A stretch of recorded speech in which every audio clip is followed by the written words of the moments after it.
বিজ্ঞানীরা বলেছেন পৃথিবীর উপরিভাগে যা আছে মাটির তলায় তার থেকে অনেক বেশি বেশি মূল্যবান জিনিস আছে। আছে না মাটির তলায় মূল্যবান জিনিস? কি আছে? কি আছে? খনিজ দ্রব্য আছে, সোনা আছে, লোহা আছে, তেল আছে। তেল যে শুধু সৌদি আরবে, কুয়েতে আর কাতারে, বাংলাদেশে তেল নাই এটা ঠিক না। আমাদের দেশে তেল আছে। আল্লাহ তেল আমাদের দেশে দিয়েছেন, তবে অতটা না হলেও কিছুটা তো দিয়েছেন। আমাদের দেশে চা আছে, পাট আছে, আমার দেশেও তেল আছে। মাঝে মধ্যে তেলের কুয়া সিলেটের হরিপুর থেকে, বাখরাবাদ থেকে, ভোলা থেকে, বিভিন্ন জায়গা থেকে তেলের কুয়া বের করে দেখানো হয়। তেল আছে। যারা ক্ষমতাসীন, যারা সরকার, যারা দেশ চালাও, যদি আমার সেজদা দাও, যদি নামাজি হও, কোরআনের সাথে বিরোধিতা যদি না করো, যদি কোরআন সুন্নাহর শাসন প্রতিষ্ঠা করো, এ ধরনের অসংখ্য তেল বের করে দেব। কিন্তু কিন্তু বারবার উমরা করে, হাতে তসবিহ ধারণ করে, মাথায় পট্টি বেঁধে যদি ইসলামের সাথে নাফরমানি করা হয়, তোমাদের তেল আল্লাহ পাক বের করে ছাড়বেন। আল্লাহ পাক বাহানা পছন্দ করেন না। এই জমিনে ফসল আছে, অসংখ্য ফসল আল্লাহ পাক দিয়েছেন, অসংখ্য খনিজ পদার্থ আল্লাহ পাক দান করেছেন। সেই খনিজ পদার্থগুলি আল্লাহ পাক, খনিজ দ্রব্যগুলি আল্লাহ পাক দিবেন মুমিনদের হাতে। কাদের হাতে দিবেন? আল্লাহ পাক বলেছেন, ওয়ালাউ আন্না আহলাল কুরা আমানু ওয়াত্তাকাউ লাফাতাহনা আলাইহিম বারাকাতিম মিনাস সামাই ওয়াল আরদ। দেশের লোকেরা, জনপদের লোকেরা যদি আমার উপর ঈমান আনে আর আমার কি ভয় করার নীতি যদি অবলম্বন করে চলে, তাহলে ওই দেশের মানুষের জন্য আকাশ আর জমিনের সব বরকতের দরজা আমি আল্লাহ খুলে দেব। নিয়ামতের অভাব নাই, যথেষ্ট নিয়ামত আল্লাহ পাকের আছে। তাহলে বললাম, এই পৃথিবীর উপরিভাগে যত নিয়ামত আছে, পৃথিবীর ভেতরে এর থেকে কম নাই। কত ভিতরে? এই ভিতরে যাওয়ার জন্য একবার একটা চেষ্টা হলো। আমেরিকার ওকলাহামা সিটি, এটি একটি স্টেট।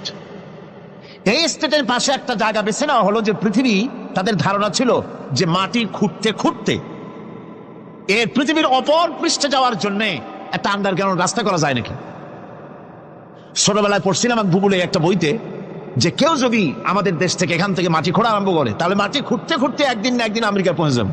কোনো ভিসা টিসা লাগবে না, VD7, DB7, 97 লাগবে না, এমনি যাইতে পারেন। মানুষেরা চেষ্টা করলো মাটি খোঁড়া।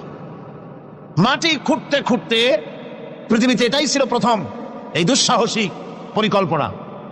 6000 ফিট পর্যন্ত মাটি খনন করার পর কোনো কুলকিনারা করতে না পেরে তারা এই দুঃসাহসিক পরিকল্পনা ছেড়ে দিন। কিন্তু গবেষণার শেষ হয়নি। যারা গবেষণা করেছেন তারা গবেষণালব্ধ, তাদের অভিজ্ঞতা তারা লিখেছেন যে পৃথিবীর অন্তত 180 মাইল গভীর পর্যন্ত তাদের একটা আইডিয়া হয়েছে যে পৃথিবীর মাটির নিচে অসংখ্য খনিজ দ্রব্য রয়েছে, অসংখ্য নিয়ামত এই পৃথিবীর মাটির ভিতরে আল্লাহ পাক লুকায় রেখেছেন। ওর তলায় কি আছে বিজ্ঞানীদের মাথায় এখনো ঢোকে নাই। এই পৃথিবীর উপরে যা আছে ভেতরের থেকে আল্লাহ পাক বেশি রেখেছেন। এরপরে সমুদ্রের ভয়াল দৃশ্য দেখলে পরে মানুষের কলিজা ভীত, প্রকম্পিত, সন্ত্রস্ত হয়ে যায়। কথা ঠিক কিনা? যত বড় বাহাদুর হোক, সমুদ্রের ঢেউর মধ্যে যদি পড়ে, বাহাদুরি আর থাকে না। ঠিক কিনা গণ? যতই বড় আল্লাহ নাই, কিন্তু সমুদ্রে গেলে আর অসুবিধা হয় না। সমুদ্রের ঢেউয়ের মধ্যে যখন মানুষ পড়ে, আল্লাহ পাক বলেছেন, দাল্লা মান তাদউনা ইল্লা ইয়াহু, একমাত্র আল্লাহ ছাড়া সবাইকে ভুলে যায়। আমি দেখেছি সমুদ্রের দরিয়ার ভিতরে ঢেউ যখন শুরু হয়, অমুসলিমরা পর্যন্ত তাদের ভাষায় স্রষ্টাকে যা বলে সে নাম ভুলে গিয়ে সকলের মুখ থেকে বেরোয় আল্লাহ আল্লাহ আল্লাহ, আল্লাহ বাঁচাও। সমুদ্র বিরাট রহস্য, একটি বিরাট রহস্য। বারমুদা ট্রায়াঙ্গলের কথা আপনারা শুনেছেন। বারমুদা ট্রায়াঙ্গলটা কি, এটা এখনো বিজ্ঞানের কাছে স্পষ্ট হয়নি। বারমুদা ট্রায়াঙ্গলের যে এরিয়া আছে, প্রশান্ত মহাসাগর এবং আটলান্টিক মহাসাগরের মোহনায়, এইখান থেকে যখন কোনো প্লেন যায় অথবা কোনো জাহাজের রেঞ্জে আসে, প্লেন হারিয়ে যায়, জাহাজ হারিয়ে যায়, কোথায় যায় কেউ হদিস করতে পারে না। এই মহাসমুদ্রের ভিতরে আল্লাহ রাব্বুল আলামিন অসংখ্য রহস্য রেখে দিয়েছেন, যা তো বিজ্ঞানীরা উদ্ঘাটন করতে পারেনি। এই মহাসমুদ্রের ভিতরে রয়েছে ম্যাগনেটিক পাহাড় পানির তলায়, যদি রাডারে ধরা না পড়ে জাহাজে, তাহলে এর রেঞ্জের ভিতরে আসলে এমন আকর্ষণে টেনে নেবে, পাহাড়ের সাথে লেগে টপ করে লেগে জাহাজ চানাচুর হয়ে যায়। এই মহাসমুদ্রের ভেতরে আল্লাহ পাক মাছ রেখেছেন, অসংখ্য মাছ রয়েছে, অসংখ্য ধরনের প্রাণী রয়েছে। আর তিনি এমন রহমান, প্রত্যেকটি প্রাণীর আবার আত্মরক্ষার জন্য হাতিয়ার তার সাথে সাথে দিয়ে দিয়েছে। এক প্রকারের মাছ আমি নিজে দেখেছি সি ওয়ার্ল্ডে গিয়ে, এক প্রকারের মাছ আছে, সে যদি আক্রান্ত হয় তাহলে তার পেছনের দরজা থেকে এক প্রকারের লাভা, এক প্রকারের আটা জাতীয় জিনিস ছেড়ে দেয়। ওইটা পানি তড়িৎ গতিতে, আর পানি আশেপাশে পানিগুলি ইলেকট্রিফাইড হয়ে যায়। যে তাকে আক্রমণ করতে আসছে ইলেকট্রিক শক খেয়ে পালানো ছাড়ার পথ থাকে না। আবার আর এক প্রাণী, আর এক প্রকারের মৎস্য আছে যেগুলি আক্রান্ত হলে পরে সে তখন তার মুখ থেকে ব্লু রঙের, গাঢ় কালো রঙের এক প্রকারের কতগুলি লালা বের করে দেয়, তার আশেপাশে একদম কালো অন্ধকার হয়ে যায়, তারা আর কেউ দেখতে পারে না। এভাবে করে প্রত্যেককেই আত্মরক্ষার জন্য আল্লাহ পাক হাতিয়ার দিয়ে দিয়েছেন। সুবহানাল্লাহ। সেই সমুদ্রের ভেতরে এই ধরনের মৎস্যরাজি, বিরাট বিরাট প্রকাণ্ড প্রকাণ্ড প্রাণী আল্লাহ পাক সেখানে রেখেছেন। এরপরে এই সমুদ্রের মধ্যে রয়েছে মণিমুক্তা। আল্লাহ পাক বলছেন তোমরা পোশাক তৈরি করবে, তোমাদের স্ত্রীদের জন্য অলংকার আদি তৈরি করবে, সেজন্য ওর ভিতরে মণিমুক্তা মহামূল্যবান জিনিস এই সমুদ্রের ভেতরে আমি দিয়ে রেখেছি। আপন কুদরতে, আপন মেহেরবানিতে, কেউ আমার কাছে চায় নাই, আমি নিজের থেকে তোমাদের সমস্ত প্রয়োজন মিটিয়েছি, যা লাগবে সব জোগাড় করে দিয়েছি। এখন দেখুন আল্লাহ রাব্বুল আলামিন তার রহমতের নমুনা প্রাণী জগতের দিকে লক্ষ্য করে দেখেন। আল্লাহ রাব্বুল আলামিন সমস্ত প্রাণী জগৎ, দুনিয়ায় মানুষ বাদে যত প্রাণী আছে সমস্ত প্রাণীর দিকে তাকান। মানুষের কথা তো গতকাল বলেছি। সমস্ত প্রাণীগুলিকে আল্লাহ রাব্বুল আলামিন তাদের সাথে তাদের সমস্ত জিনিস দিয়ে দিয়েছেন। এর মধ্যে কোনোটাকে আল্লাহ পাক বোঝা বহন করার জন্য কোনো প্রাণীকে তৈরি করেছেন, আবার মানুষের জন্য, জিহাদের জন্য, যুদ্ধ করার জন্য কোনো প্রাণী তৈরি করেছেন, চাষাবাদ করার জন্য প্রাণী তৈরি করে দিয়েছেন।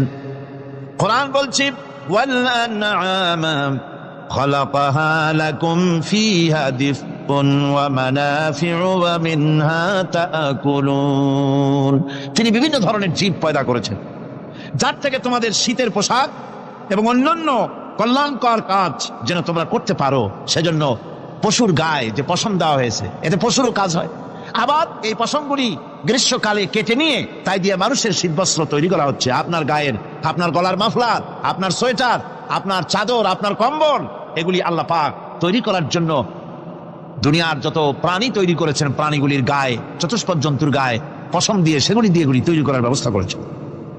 আবার আল্লাহ রাব্বুল আলামিন বলেন ওয়ালাকুম ফিহা জামালুন হিনা তুরিহুনা ওয়া হিনা তাসরাহুন।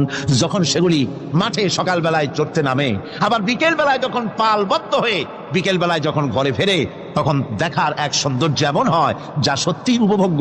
লক্ষ্য করে দেখবেন, এগুলি শহরে কম দেখা যায়, গ্রাম্য অঞ্চলে মাঝে মধ্যে যাবেন, গ্রামের লোকই আপনারা অধিকাংশ এখানে আছেন, আপনারা দেখবেন সকাল বেলায় যখন পালে পালে গরু, ছাগল, মহিষ ইত্যাদি যেতে থাকে, সকাল বেলায় সূর্য যখন উঠে সেই সময় যখন এগুলি যেতে থাকে তখন তার দেখার একটা দৃশ্য দারুণ লাগে। আবার যখন সন্ধ্যা বেলায় গধূলি লগ্নে যখন সূর্য লাল হয়ে পশ্চিম দিগন্তে অস্তমিত হতে যায়, তখন শত শত গরু, ভেড়া, ছাগল পাল ধরে মাঠের মধ্য দিয়ে যখন বাড়ির দিকে রওনা করে, আল্লাহ পাক বলেন এই দৃশ্য অত্যন্ত উপভোগ্য। যারা সত্যি এগুলি দেখে, উপভোগ করে, তারা বুঝতে পারে যে আল্লাহ পাকের নিয়ামত সব দিকেই আল্লাহ পাক এভাবে ছড়িয়ে রেখেছে। এভাবে করে ওয়াতাহমিলু আসফালাকুম ইলা বালাদিন লাম তাকুনু বালিগিহি ইল্লা বিশাক্কিল আনফুস। আল্লাহ পাক বলেন এভাবে করে আমি জন্তু, জীব তৈরি করেছি যারা তোমাদের বোঝাগুলি এক শহর থেকে আর এক শহরে, এক গ্রাম থেকে আর এক গ্রামে বোঝাগুলি বহন করে নিয়ে যায়। এভাবে আমি যদি চতুষ্পদ জন্তু তৈরি না করতাম, তোমরা নিজেরা ঘাড়ে করে, পিঠে করে এ বোঝাগুলি বহন করা বড়ই কষ্টসাধ্য হয়ে যেত। উটের পিঠে করে, গাধার পিঠে করে, গরুর গাড়ি বানায়া, হাতির পিঠে করে, কত বিরাট বিরাট বোঝা, টনকে টন বোঝা এভাবে পশু দিয়ে টেনে নেওয়া হয়। আল্লাহ পাক বলছেন এগুলি আমার রহমত। বলছেন তোমাদের জন্য, তোমাদের ঘর সমূহকে আল্লাহ পাক স্থিতি লাভের, স্বস্তি শান্তি লাভ করার জন্য আল্লাহ পাক একটা স্থান করে দিয়েছেন, জায়গা করে দিয়েছেন। আমরা যে ঘর বানাই, এই ঘর বানাবার পেছনে আল্লাহ পাকের কত বড় নিয়ামত। ঘর একটা বানাতে হলে খুঁটি লাগবে। খুঁটি কোত্থেকে আসছে বলেন? কোত্থেকে? গাছের থেকে খুঁটি পেয়েছেন। কিসের থেকে পেয়েছেন? গাছটা। শুধু খুঁটিতে ঘর হবে না, এরপরে খুঁটি হয়ে গেল, চাল লাগবে। চাল দেবেন কি দিয়ে? খড় দিয়া দেন, টিন দিয়া দেন, টালি দিয়া দেন, যা দিয়া দিবেন সেটা হচ্ছে কার জোরে কম। শুধু খুঁটি আর চাল হলে হবে না, বেড়া লাগবে, দরজা লাগবে, জানালা লাগবে, যা কিছু দরকার। আল্লাহ বলেন তোমার এই শান্তির ঘরটার পেছনে আমার নিয়ামত, আমার রহমত কাজ করেছে। আবার শীত প্রধান দেশে যেখানে বিল্ডিং এও কাজ হবে না, যেখানে ঘর বানাতে হলে কাঠখড়ির ঘর দিয়েও কাজ হবে না, এত প্রচন্ড শীত, সেইখানে আল্লাহ পাক পশুর চামড়া দিয়ে ঘর বানাবার জন্য মানুষের মাথায় আল্লাহ পাক বুদ্ধি দান করে দিয়েছেন। আল্লাহ পাক বলছেন জুলুদিল আনআমে বুয়ুতা, চামড়া দিয়ে ঘর তৈরি করা হয়। এস্কিমোরা করে, দেখে আসবেন, চামড়া দিয়ে ঘর তৈরি করা হয়। আল্লাহ পাক এই পশু দিয়ে মানুষের এত উপকার করছেন। তিনি রহমান। এই রহমত থেকে পৃথিবীর কেউ বঞ্চিত নয়। সমস্ত প্রাণী সমূহকে আল্লাহ পাক এই বিরাট নিয়ামত দান করেছেন। একটি মানুষ যতই সংকীর্ণ হোক, অসভ্য জীবনযাপন করুক, ইলিটারেট হোক, মূর্খ হোক, লেখাপড়া কিচ্ছু জানে না, একটা পর্ণ কুটিরের ভিতর এক কৃষক বাস করে, সেও যদি চিন্তা করে তাহলে অন্তত এতটুকু উপলব্ধি তার আসবে যে সে অসুখ হলে পরে তার আশেপাশে লতা গুল্ম, গাছের শিকড় বেটে খেলে পরে তার অসুখ ভালো হয়ে যায়। ঠিক কিনা? এখন তো অসুখ ভালো হওয়ার জন্য কোনো অসুবিধা নাই, কোনো সমস্যা নয়। পত্রিকার ভিতরে অ্যাডভার্টাইজ আসতেছে, স্ট্যাম্পের উপরে লিখে দেবো আখেরি লেখা, বিশ্বব্যাপী চ্যালেঞ্জ। মেয়ে লোকও চ্যালেঞ্জ দিতেছে, পুরুষও দিতেছে, পাগলও দিচ্ছে, ছাগলও দিচ্ছে, সবাই মিলে চ্যালেঞ্জ করছে। পত্রিকাগুলি পয়সার লোভে আবার এগুলি ছাপতেছে। সব রকমের রোগ, অসুখ, সব রকমের ওষুধ তারা দিতে পারবে। তেইশ যদি হয় তো খামাখা আমাদের মেডিকেল কলেজ রাইখা লাভ কি? বিজ্ঞাপন দিয়ে যদি ওষুধ বিক্রি করা হয়, কেমন গভর্নমেন্ট আমি বুঝি না। এই পাগল ছাগলের বিজ্ঞাপনগুলি ছাপা হয় পত্রিকায়, লোকেরা বিভ্রান্ত হয়, লোকেরা বোঝে না। তাদের কাছে গেলেই মুখ দেখেই বলে দেবো এরকম আসতেছে, পাগলের মতো চেহারা, মুখ দেখেই বলে দেবে শেষ দর্শন, আর দর্শন জিন্দিগিতে করা লাগবে না। ছোট্ট ছোট্ট ফোলাপানো এরকম এক এক জায়গায় হইতেছে। খুলনা জেলার দাকপ এলাকায় একবার শোনা গেল সেখানে ছাগলে পানি পড়ে দেয়, যে যাবে তার রোগ ভালো হবে। কি শিক্ষিত কি অশিক্ষিত সমানে গিয়ে লাইন দিতে লাগলো। ছাগলের বাড়ি, ছাগলের কাছে পানি ধরে, এখন ছাগলের কাছে কিছু ধরলেই তো সে শোকে, শুকতে গেলেই মনে করে যে পড়িয়ে দিছে, দম করে দিছে, আর খাইতেছে। এরপরে ছাগলওয়ালার বাড়ি এক ছাগল দিয়া হাতির মালিক হয়ে গেছে, বাড়ি বিল্ডিং টিল্ডিং করে সর্বনাশ। কি আজীব তামাশা, কি আশ্চর্য দেশ। এমন কোন রোগ নাই যে এই সমস্ত পাগল ছাগলের চিকিৎসা ভালো না হবে। এগুলি অ্যাডভার্টাইজ দিয়ে চলছে। আল্লাহ পাক মানুষকে অসুখ দিয়েছেন, অসুখের আবার ওষুধও দিয়েছেন। কারণ আলহামদুলিল্লাহ লিকুল্লি দাইন দাওয়াউ, প্রত্যেকটি রোগের ওষুধ আল্লাহ তৈরি করেছেন। সুবহানাল্লাহি ওয়া বিহামদিহি।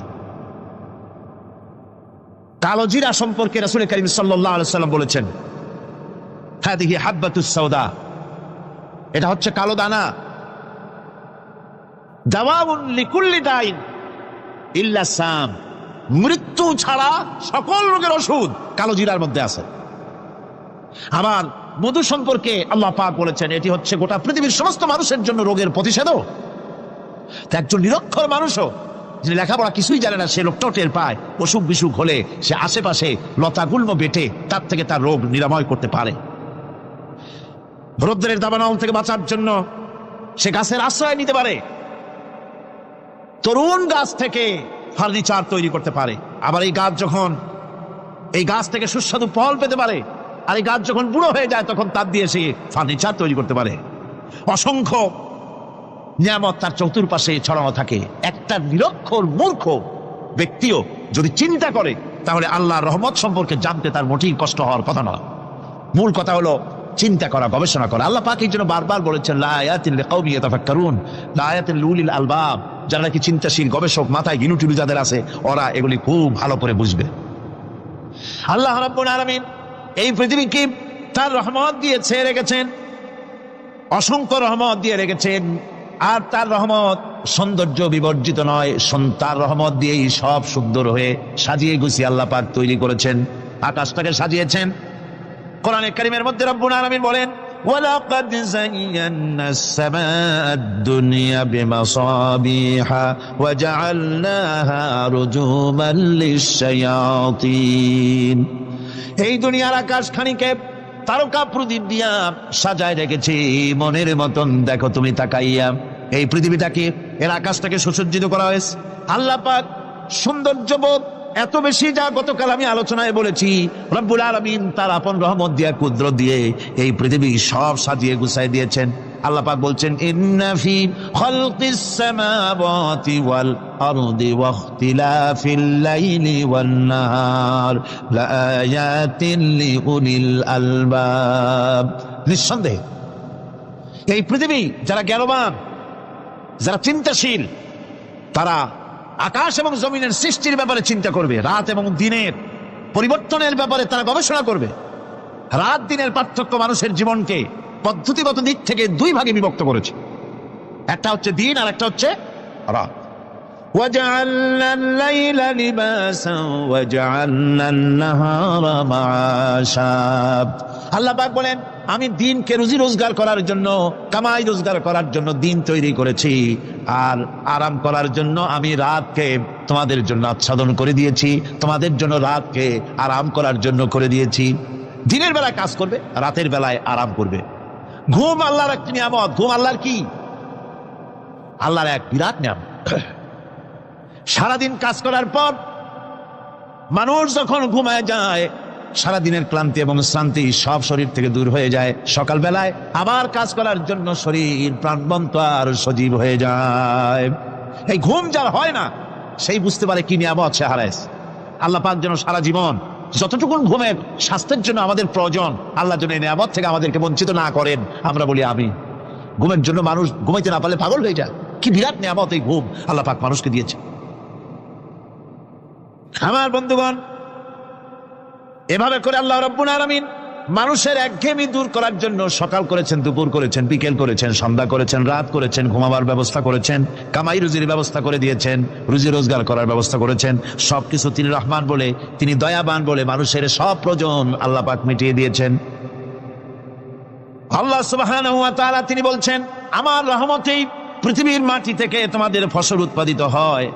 তোমরা দেখো, আফারাআইতুম মা তাহরুসুন আআনতুম তাজরাউনাহু আম নাহনুজ জারিউন। জমিন থেকে ফসল কে উদ্গত করে? উদ্ভিদকে কে গজায়? তুমি গজাও না, আমি গজাই। আল্লাহ পাক বলেন, সমস্ত উদ্ভিদগুলি আমি তোমাদের জন্য গজায় দেই, উঠাই দেই। এরপরে যখন ফসল হয়, ফসল পাকা দেখে মানুষ তখন মোষে তেল মাখে, ফুর্তি করে, আনন্দ করে। এবার ফসল খুব ভালো হয়েছে, ভালো করে গান দেব। মানুষেরাই চিন্তা করে, বেশি ফসল হয়েছে, গান বাজনা, থিয়েটার, গুণাগার বিবির গান, এগুলি ভালো করে শুনতে হবে। গাছে কাঁঠাল, গোপে তেল, জমিনে ফসল, মোষে তেল মাখে আনন্দ করে যে গান বাজনা করুন। আল্লাহ পাক বলেন, দেখো, লাউ নাশাউ জাআলনাহু হুতামান ফাযালতুম তাফাক্কাহুন। যদি আমি ইচ্ছে করি তাহলে তোমার ফসলকে আমি কুটায় পরিণত করে দিতে পারি। তখন তো তুমি নিজের কপালে করাঘাত করবে আর বলবে, আরে মাহরুম হয়ে গেলাম, বঞ্চিত হয়ে গেলাম। আল্লাহ যদি ইচ্ছে করেন তাহলে ফসলগুলিকে আল্লাহ পাক তুষে পরিণত করে দিতে পারেন না? সিটায় পরিণত করে দিতে পারেন না? অবশ্যই। সেই জন্য আল্লাহ পাক বলছেন, যেগুলি সব আমার ক্ষমতা, আমি আপন নিয়ামতে, আপন বরকতে, রহমান নামের কারণে আমি তোমাদের সব আমি গুছিয়ে দিচ্ছি। আল্লাহ পাক ফসলের জন্য, আপনার জমিনের ফসলের জন্য আল্লাহ পাক বিনা পয়সায় সারের ব্যবস্থা করে দিয়েছেন। জোরে বলেন সুবহানাল্লাহ। সেই সারটা হচ্ছে কি? وَمِنْ آيَاتِهِ أَنْ يُرِيكُمُ الْبَرْقَ خَوْفًا وَطَمَعًا وَيُنَزِّلُ مِنَ السَّمَاءِ مَاءً। আল্লাহ পাক বলেন, আমি আমার নিদর্শনাবলীর ভিতরে এটা হচ্ছে নিদর্শন, যে আকাশে বিদ্যুৎ চমকায়, মেঘের গর্জন আর বিদ্যুতের চমক, এই সবগুলি আমার নিদর্শন। বৃষ্টির পানির সাথে এগুলি এসে জমিনের ফসলকে বৃদ্ধি করে দেয়। জোরে বলেন সুবহানাল্লাহ। কৃষিবিদরা বলেছে, রব্বুকুম উদউনি আস্তাজিব লাকুম। তোমার রব বলেছে, আমারে ডাকো, আমি ডাকের সাড়া দিয়ে দেব। সুবহানাল্লাহ। আর আল্লাহ বলেছেন আমার ইবাদতের সাথে কাউকে শরীক করবে না। ক্ষমতা আলাইসাল্লাহু বিকাফিন আব্দা। আল্লাহ প্রশ্ন করছেন আলাইসাল্লাহু বিকাফিন আব্দা, আমি কি আমার বান্দার জন্য যথেষ্ট নই? চিল্লায় বলুন অবশ্যই যথেষ্ট। আবার বলেন অবশ্যই যথেষ্ট। কলিজা সাফ করে ফেলেন। সম্রাট শাহজাহান, দিল্লির সম্রাট, হাবিজাবি সম্রাট না, দিল্লির সম্রাট। এখন কোথায়? কবরের মধ্যে।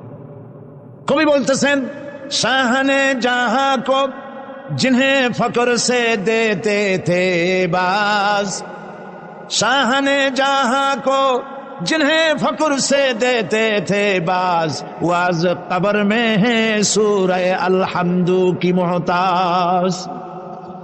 সারা ভারতবর্ষ যারা ট্যাক্স দিয়ে নিজেকে সৌভাগ্যবান বলে মনে করত, সে আজ কবরের মধ্যে ভিক্ষুকের মতো সূরা আলহামদুর মতো একটি সূরার মুহতাজ হয়ে ভিক্ষুকের মতো শুয়ে আছে। সম্রাট শাহজাহান মসজিদে বসে আছে, এক ফকির ঘুরতেছে। লোকেরা কয় ছোটবেলা থেকেই তোমার খয়রাত করতে দেখলাম, ভিক্ষা কি জীবনেও যাবে না তোমার? লোকটি বলছে আমি ভিক্ষা করবো স্যার, আমার উপায়টা কি? এই লোকটি আমি ভিক্ষা করা স্যার করবো কি? লোকেরা তো আমার 60 টাকা 50 টাকা 100 টাকা দেয় না, 4 আনা 5 আনা 1 টাকা এই আমার দেয়, এ দিয়ে আমি বড় লোক হবো কেমন? লোকটি বলছে আচ্ছা দেখো, তুমি তো জায়গা মতো যাইতে পারো নাই, বাদশার কাছে যাও, এমন দেওয়া দেবে জীবনে আর খয়রাত করা লাগবে না। তো বাদশার কাছে কি খয়রাতি যাইতে পারে কোনোদিন? হ্যাঁ এখন পারবা। কেমনে? সম্রাট শাহজাহান এখন একা একা মসজিদে আছেন। তখনকার এসব বাদশারা অনেকে নামাজি ছিলেন, দিনদার ছিলেন। ফকির দরজার কাছে দাঁড়াইয়া দেখতে পাচ্ছে কেউ নাই, দেহরক্ষীরা দূরে দূরে দাঁড়ানো।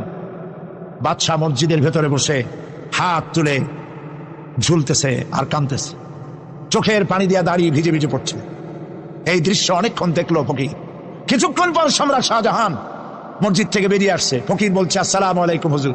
তিনি বললেন ওয়ালাইকুম আসসালাম, চলে গেল। বাদশা বলল আমার কাছে তো কেউ আসিয়া কিছু না চাইয়া তো যায় না, এর দেখলাম খয়রাতির মতো কিছু চাইলো না, বেটা ভয় করলো নাকি? হ্যাঁ আমি এদিকে আসো। আসছে। ভয় পাইছো? কয় না ভয় পাইনি। তো কিছু যে চাইলে না? ফকির বলছে জাহাপানা সত্যিই কিছু চাইতে আসছিলাম, তারপর চাইলে না কেন? ফকির বলছে জাহাপানা সারা জীবন ভিক্ষা করেছি, আর আজ দিল্লি সম্রাটের কাছে বেশি পাওয়ার লোভে এসেছি না, কিন্তু আপনার দশা দেখা আমার জ্ঞানের চোখ খুলে গেছে। আমি লক্ষ্য করে দেখলাম আমি সম্রাটের কাছে চাইতে এসেছি, হাত তুলি নাই, বিনয় প্রকাশ করি নাই, চোখের পানি ফেলি নাই, কিন্তু লক্ষ্য করে দেখলাম দিল্লির সম্রাট আমার চাইতেও বড় ভিক্ষুকের মতো। আবার কোন সম্রাটের কাছে হাত তুলে কান্দে? আমার জ্ঞানের চোখ খুলে গিয়েছে, আমি বুঝতে পেরেছি সম্রাট কান্দে যেই সম্রাটের কাছে, তারে ছাড়া আর কারো কাছে জীবনে চাইব না। অন্য আয়াতে বলা হয়েছে আল্লাহুল্লাযী খালাকাস সামাওয়াতি ওয়াল আরদা ওয়া আনজালা মিনাস সামাই মাআন ফাখরাজা বিহি মিনাস সামারাতি রিজকান লাকুম ওয়া সাখখারা লাকুমুল ফুলকা লিতাজরি ফিল বাহরি বিআমরিহি ওয়া সাখখারা লাকুমুল আনহার।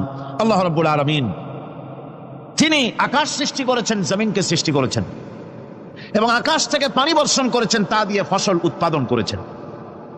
এই ফসলের পিছনে আল্লাহ পাকের কি বিরাট রহমত কাজ করতেছেন আপনি লক্ষ্য করেন। কাদার ভিতরে, কর্দমাক্ত জমিনের ভেতরে আপনি বীজ বপন করেছেন। কর্দমাক্ত জমিনের ভেতরে বীজ বপন করে বাড়ি গিয়ে আপনি ঘুমিয়ে আছেন। আল্লাহ পাকের রহমত, তার কুদরত, ওই বীজ থেকে পাতা উদ্গত করে দিয়েছেন, শিকড় মাটির ভেতরে চলে গিয়েছে, পাতাগুলি নরম, সবে পাতাগুলি গজিয়েছে। সূর্যের তাপে পাতা মুষড়ে পড়ে গিয়েছে বিকেল বেলায়, সারাদিন সূর্যের প্রখর তাপ লেগেছে। মানুষকে খাওয়াবার জন্য আল্লাহ রাব্বুল আলামিনের কি বিরাট রহমত কাজ করতেছে লক্ষ্য করুন। রাতের বেলায় আল্লাহ পাক শিশির বিন্দু নাজিল করে দেন, কণা কণা শিশির বিন্দু ওই মুষড়ে যাওয়া পাতার উপরে পড়ে গিয়ে সারা রাত এভাবে সুন্দর ঠান্ডা বাতাস আর শিশির বিন্দু যত্ন করে করে মুষড়ে যাওয়া পাতাটিকে সকালবেলা পর্যন্ত তরতাজা, সজীব আর প্রাণবন্ত করে দেন। এরপরে গাছ বড় হলো, তার ভিতরে রব্বুল আলামিন ধান দিলেন, গম দিলেন। এভাবে করে যত্ন করে তার শুরু থেকে শেষ পর্যন্ত প্রত্যেকটি গাছকে খাদ্য ব্যবস্থাকে আল্লাহ রব্বুল আলামিন নিজ যত্নে, নিজ কুদরতে, আপন রহমতে সবগুলিকে লালন পালন করে মানুষের হাতে তুলে দিলেন। মানুষকে আল্লাহ পাক সর্বশ্রেষ্ঠ মর্যাদা দান করেছেন, যার কারণে আল্লাহ পাক বলেছেন ওয়ালাকাদ কাররামনা বানি আদম, আদম সন্তানকে আমি সম্মান দিয়েছি, মর্যাদা দিয়েছি। আর সেই মর্যাদা দেওয়ার কারণে যত খাদ্য তার সামনে পেশ করেছি, আল্লাহ পাক আপন রহমতে সব খাদ্যগুলিকে প্যাকেট করে বান্দাদের সামনে হাজির করে দিয়েছেন। কোনো খোলা খাবার দেওয়া হয়নি, কারণ মানুষ হচ্ছে আল্লাহ পাকের শ্রেষ্ঠ মেহমান, মর্যাদা সম্পন্ন প্রাণী, মর্যাদা সম্পন্ন মেহমান এই মানুষ। তার সামনে কলা দেওয়া হলো কভার করে, প্যাকেট করে। আনারস বলেন, আম বলেন, কাঁঠাল বলেন, যত রকমের ফল আল্লাহ পাক দান করলেন, বেদানা বলেন, আপেল বলেন, সমস্ত ফলগুলিকে, খাবারগুলিকে আল্লাহ পাক প্যাকেট করে করে আপন রহমতে বান্দাদের সামনে হাজির করে দিয়েছেন। তার এত দয়া, তার দয়াই আকাশ থেকে বৃষ্টি হয়, সেই বৃষ্টিতে ফসল ফলে। তার দয়ায়, তার রহমতে তিনি পানি মানুষের আয়ত্তে করে দিয়েছেন। এই পানির উপরে জাহাজ পরিচালনার জন্য আল্লাহ পাক সুযোগ করে দিয়েছেন। জাহাজ পরিচালনা করা হচ্ছে সমুদ্রের ভেতরে মানুষের জন্য। এভাবে করে আল্লাহ পাক সব জিনিসকে তার সুযোগের মধ্যে এনে দিয়েছেন।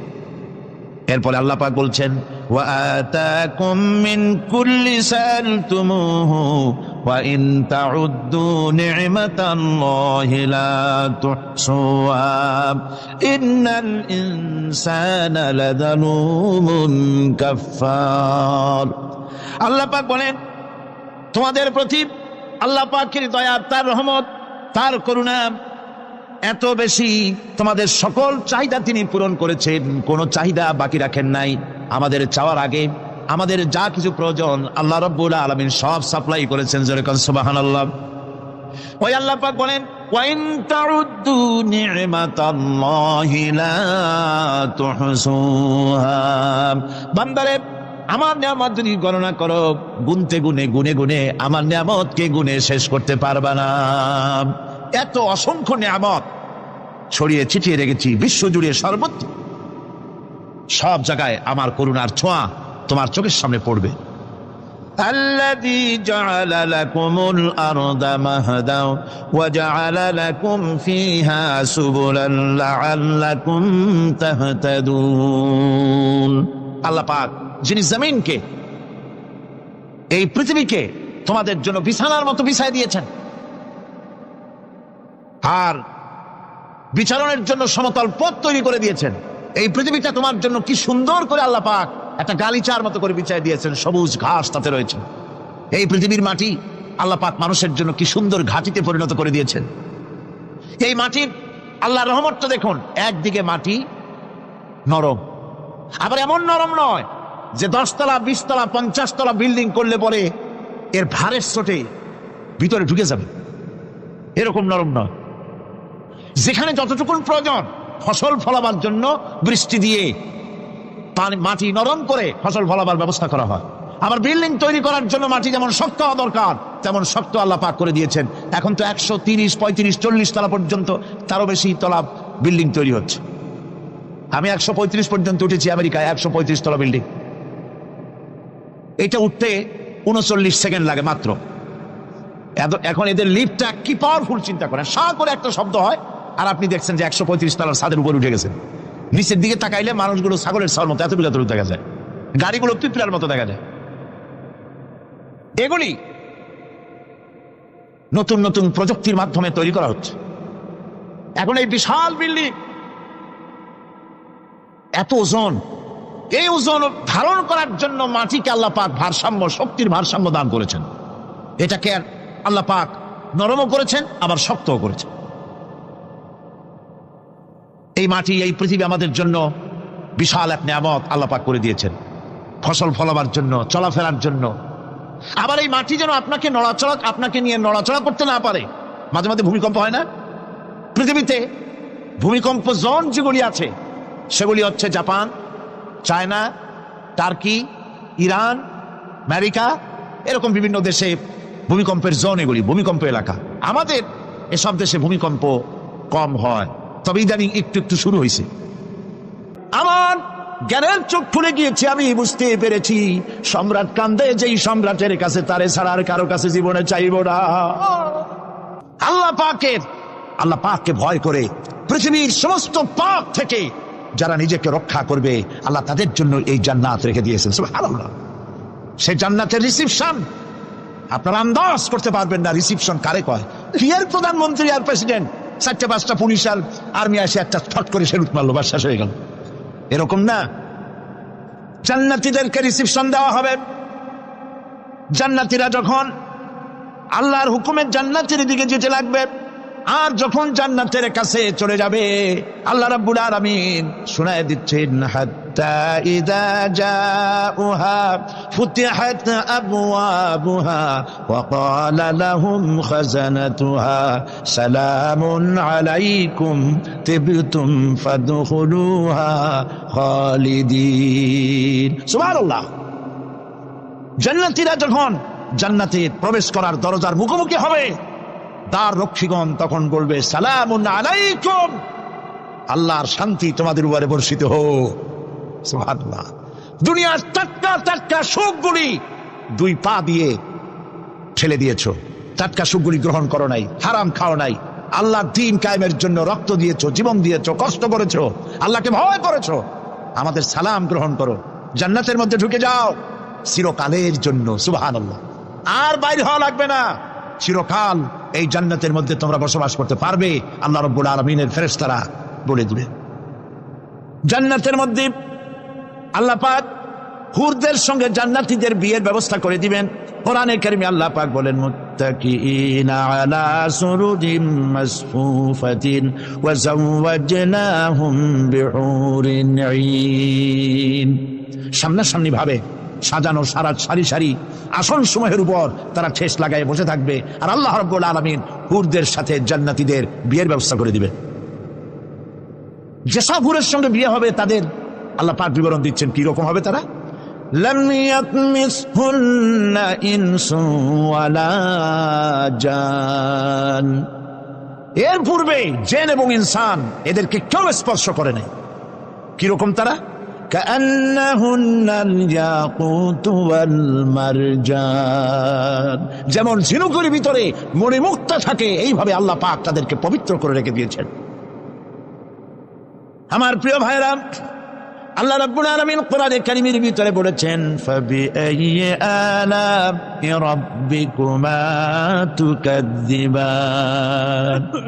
জান্নাত দান করে আল্লাহ পাক এবার জান্নাতীদেরকে সম্বোধন করে বলবেন, ইয়া ইবাদি লা খাউফুন আলাইকুমুল ইয়াওমা ওয়ালা আনতুম তাহজানুন।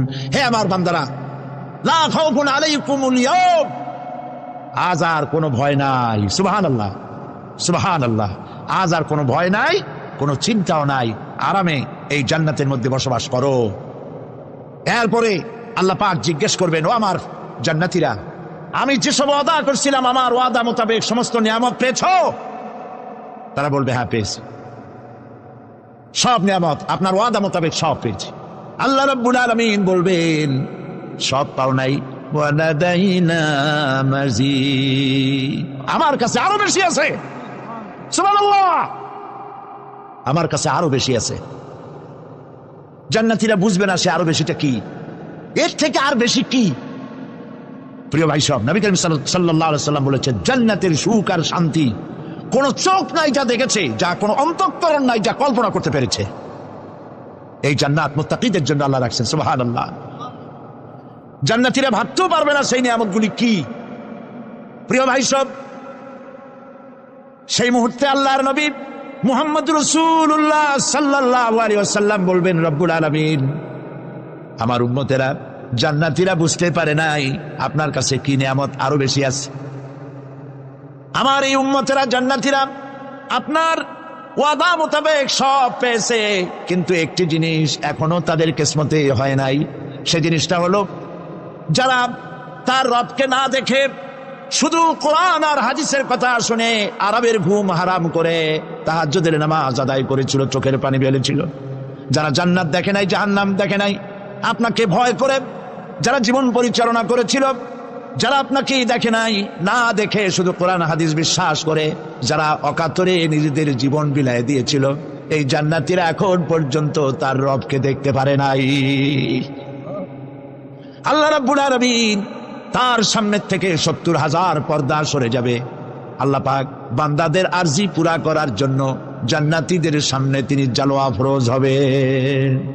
কোরআন শরীফের ভিতরে আল্লাহ পাক বলেন, জান্নাতীরা তারা আল্লাহর দিকে, জান্নাতীরা তার রবের দিকে তাকিয়ে থাকবে, আর রব তার বান্দাদের দিকে তাকায়া থাকবে। প্রাণ ভরে জান্নাতীরা রবকে দেখবে, সুবহানাল্লাহ, আল্লাহ পাককে দেখবে। প্রাণ খুলে আজ দোয়া করি রব্বুল আলামিন, জান্নাতের যেই পরিবেশে, যেই জায়গায় তুমি দয়া করে তোমার গোলামদেরকে তুমি নিজেই দর্শন দিবে, দেখা দিবে। মনিব গো, ও আমাদের রব, আজ এই বিশাল জনসমুদ্র নিয়ে তোমার দরবারে আবেগ ভরা কণ্ঠে বলি, যেই অনুষ্ঠানটি তুমি এমন মুবারক অনুষ্ঠান করবে যেখানে তুমি জান্নাতীদেরকে দেখা দিবে, ওই জান্নাতের কোনো একটি, ওই অনুষ্ঠানের কোনো একটি কোনায় কানায় আমাদেরকেও দাঁড় করাইয়া দেখান তো। প্রিয় ভাই সব, আল্লাহ রাব্বুল আলামিন মানুষের সামনে এত সব নিয়ামত রেখেছেন, এই জান্নাত দান করবেন। এরপরে আল্লাহ রাব্বুল আলামিন কোরআনে কারীমের মধ্যে বলেছেন, রব্বিস সামাওয়াতি ওয়াল আরদি ওয়া মা বাইনাহুমার রাহমানি লা ইয়ামলিকুনা মিনহু খিতাবা। এসব পুরস্কার রয়েছে তোমাদের সেই রবের পক্ষ থেকে যিনি আকাশ আর জমিনের মালিক। সুবহানাল্লাহ বলবেন না? যার সামনে কথা বলার ক্ষমতা কারো হবে না। এটি একটি মারাত্মক কথা। কিয়ামতের দিন আল্লাহর দরবারে কেউ কথা বলতে পারবে না আল্লাহর নির্দেশ ছাড়া। একটি আকীদা পরিষ্কার করে নিয়ে যান আপনাদের, সে আকীদাটা এভাবে পরিষ্কার করুন, কোন পীর সাহেব, কোন খাজা বাবা, কোন মাওলানা, কোন মুহাদ্দিস, কোন বুজুর্গ আপনাকে সুপারিশ করতে পারবে না যদি না আল্লাহ পাক তাকে কথা বলার তৌফিক না দেন। মনে থাকবে এটা। আয়াতুল কুরসির ভিতরে আমরা পড়ি, মান যাল্লাযী ইয়াশফাউ ইনদাহু ইল্লা বিইজনিহি। আল্লাহ পাক বলেছেন কিয়ামতের দিন আল্লাহর দরবারে কার সাহস আছে কথা বলতে পারে? মান যাল্লাযী ইয়াশফাউ ইনদাহু ইল্লা বিইজনিহি। আল্লাহর ওয়াদা ছাড়া, হুকুম ছাড়া আল্লাহর সামনে কথা বলার সেদিন কেউ থাকবে না। সুবহানাল্লাহ, কেউ কথা বলতে পারবে না। সুপারিশ করতে হবে আল্লাহ যারে বলেন তুমি করো, অমুকের জন্য করো, সেই ব্যক্তি শুধু তার জন্যই করতে পারবে, আর কেউ কথা বলতে পারবে না। সেই কঠিন হাসরের ময়দান, যেদিন শুধুমাত্র আল্লাহ পাক কথা বলবেন, আর যারে বলতে বলবেন সেই কেবলমাত্র বলতে পারবে। সুপারিশ এটি আল্লাহ পাক কিয়ামতে পারমিশন দিলে বলা যাবে। হযরত ইব্রাহিম আলাইহিস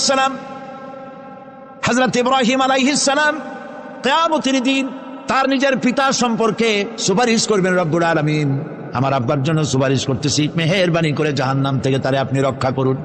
আল্লাহ রব্বুল আলামিন বলবেন, ইব্রাহিম তোমার সুপারিশ মঞ্জুর হবে না। প্রিয় ভাই সব, একটু মাথা কাটান, চিন্তা করেন। উলুল আযম পয়গম্বর, জাতির পিতা। কে জাতির পিতা? চিল্লা বলুন, কলিজা সাফ করে ফেলুন। মুসলমানদের জাতির পিতা হাবিজ কেউ হতে পারে না। মিল্লাতা আবিকুম ইব্রাহিম, ইব্রাহিম আলাইহিস সালাম এই মিল্লাতের পিতা। সুবহানাল্লাহ। হযরত ইব্রাহিম আলাইহিস সালাম কিয়ামতের দিন বলবেন, আল্লাহ আমার আব্বার জন্য সুপারিশ করছি। আল্লাহ পাক বলবেন মঞ্জুর হবে না। আজর তোমার পিতা হতে পারে, কিন্তু আমার খলিলকে আগুনে ফেলার জন্য নমরুদকে সে সহযোগিতা করেছে, আমি তোমার পিতাকে ক্ষমা করব না।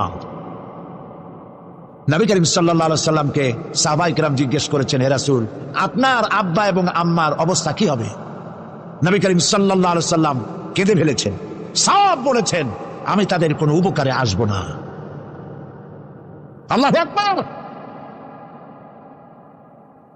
আপনি মনে করছেন নাকি যে ইয়া নবী সালাম আলাইকা বলি অমনি নবীর সুপারিশ পাবেন? এত সহজ। কতগুলা রসগোল্লা খাইলেন আর বড় একটা মিছিল করলেন আর অমনি চলে যাবেন? পৃথিবীর সব মানুষ, সাহাবায়ে কেরাম বাদ দেন, পৃথিবীর সমস্ত মানুষ একত্রিত হয়ে আবু তালেব রাসূলুল্লাহকে যে ভালোবেসেছেন, ওর 1000 ভাগের 1 ভাগও সারা দুনিয়ার মানুষ রাসূলুল্লাহকেই ভালোবাসতে পারবে?